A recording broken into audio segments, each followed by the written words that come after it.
tutajihakikishia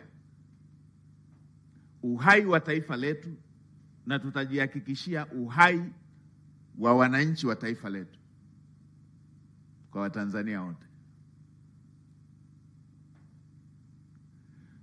Katiba imetoa majukumu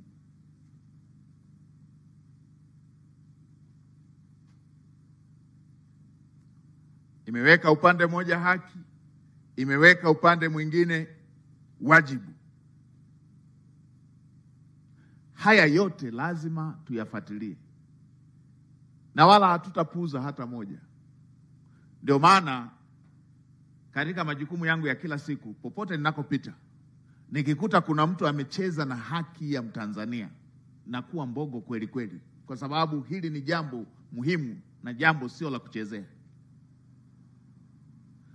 Lakini hivyo hivyo katiba imetoa wajibu wa kila mtu.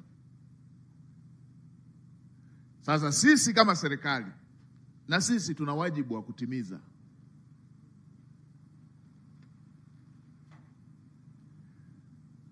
Tunapokuwa tunatimiza wajibu hasa unaohusu taifa letu na wananchi wake wa Tanzania, haya ni mambo makubwa, hatupaswi kuyachukulia mzaha wala kubishana. Hatutaki kukumbushia mambo ambayo yameumiza watu. Yalitokea mambo mwishoni mwa mwaka jana ambayo yameumiza watu. Hatutaki kukumbushia hayo wala kupitia wala kurudia mambo ya aina hiyo. Sasa nilisema jana,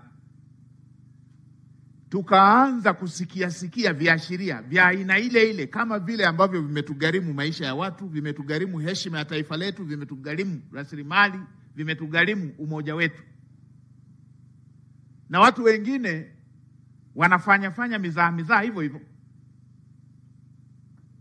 na wengine wanachukulia mizaha hivyo.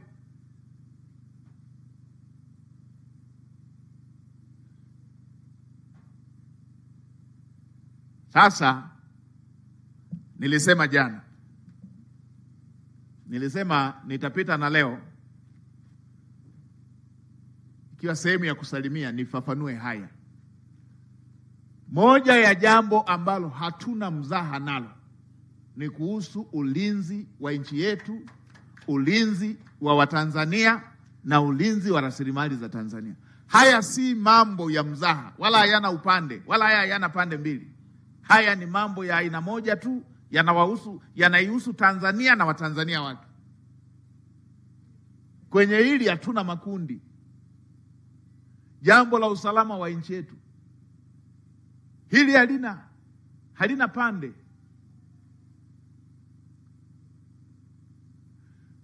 Tanzania ina vyama vya siasa, lakini hivi vyama vya siasa vipo tu kwa sababu kuna Tanzania.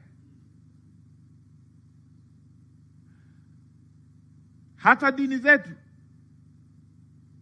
tunaweza kufanya hizo ibada kama pana amani.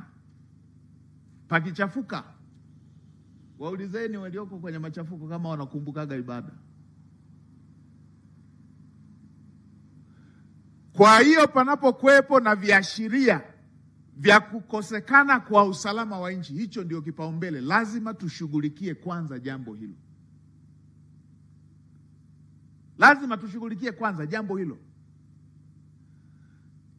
Sisi kama serikali wala hatuna ugomvi na vyama vya siasa. Hata mimi mwenyewe nina chama changu. Hatuna ugomvi na chama chochote cha siasa. Hatuna ugomvi na vyama vya siasa, viko kikatiba. Wala watu wasije wakachanganya haya mambo. Hatuna ugomvi na vyama vya siasa. Lakini tuna jambo ambalo tuna wajibu nalo la kuhakikisha nchi yetu iko salama na Watanzania wako salama, na hilo ni jambo la kipaumbele. Hilo ni jambo la kipaumbele. Hatupuuzi hata chembe yoyote linapokuja jambo la usalama wa nchi yetu na usalama wa wananchi wake.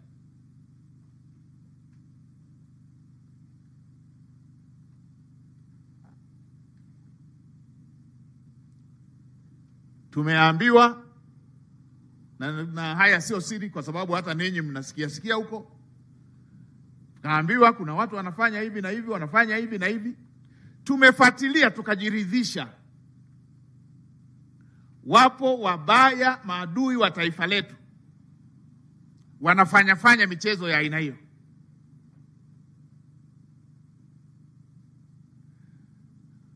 Wanataka kuwatumia vijana wa Kitanzania kwa maslahi yao binafsi. Kama serikali ambao tuna wajibu wa kulinda nchi yetu, tuna wajibu wa kulinda maisha ya Watanzania, tuna wajibu wa kulinda rasilimali za Watanzania, hatuwezi kupuuza jambo la aina hii.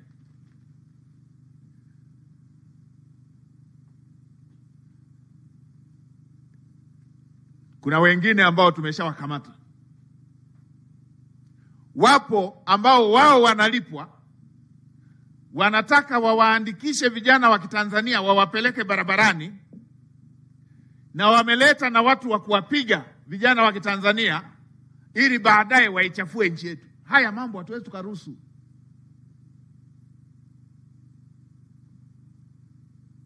Kuna kijana mmoja wilaya moja, kila mwezi analipwa milioni 3 kwa ajili ya kushawishi na kusajili vijana waingie barabarani. Anafanya hayo yote. Wale wanaomlipa wana faida gani na nchi yetu?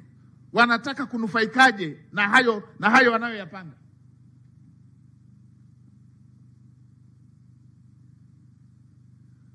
Haya mambo lazima Watanzania tuambizane ukweli. Kuna watu wana nia mbaya na nchi yetu.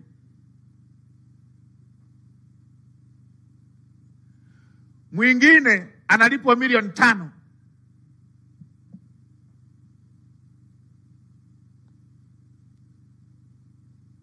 Na tulipomuuliza ametoa siri nyingi tu.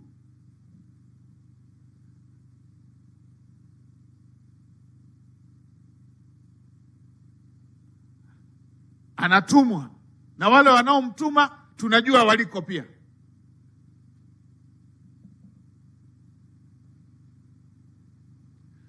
Na wale wanaomtuma na wao wanafugwa, wanalipwa kwa ajili ya shughuli ya aina hii.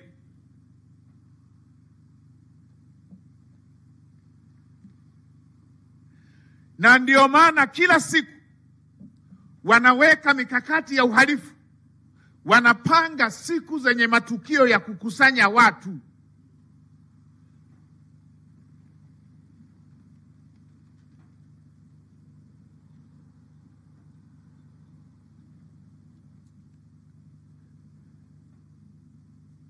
Ndio maana siku ile moja yule akakamatwa, wakiwa wametangaza Disemba, tarehe 9 Disemba, moja akakamatwa pale mpakani akiingia na mabomu. Mabomu ya nini? Walikuwa wanajua watu akishasambaa wawarushie, alafu baadaye lawama ziende kwa polisi, lawama ziende serikalini, nchi ichafuke, watimize malengo yao. Watanzania, hii michezo tuikatae na wala tusipe nafasi.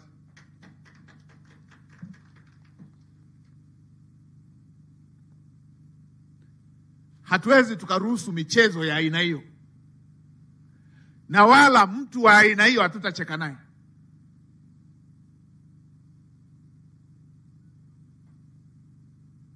Hatutacheka na mtu wa aina hiyo.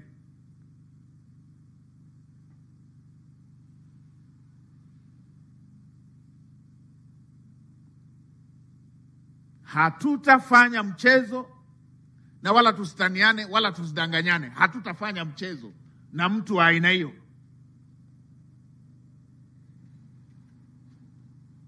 Mimi wasifichi, hatutafanya mchezo na mtu wa aina hiyo.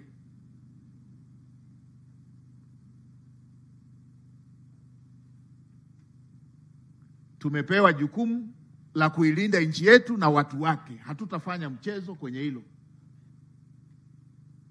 Na wala huu sio mtihani wa kwanza. Mimi niwatoe hofu wa Tanzania, wala huu sio mtihani wa kwanza.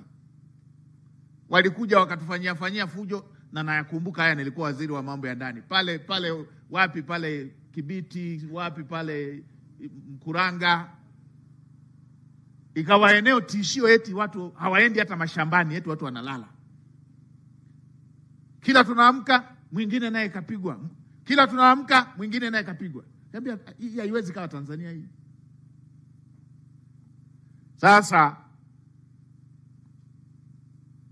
na wala hatuonei mtu, hatutaonea mtu.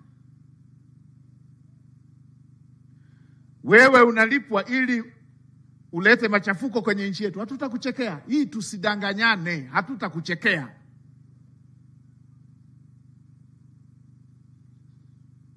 Na vyombo vya ulinzi na usalama, sikilizeni, wala msiogope mtu yeyote anayetaka kuvunja amani ya nchi yetu, wala msimchekee.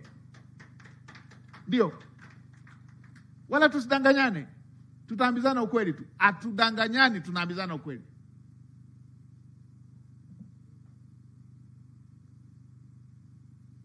Yaani yeye analipwa ili aumize Watanzania, mnataka tumchekee?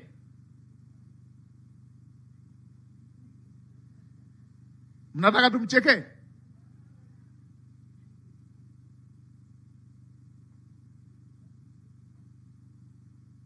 Hatuwezi tukarudi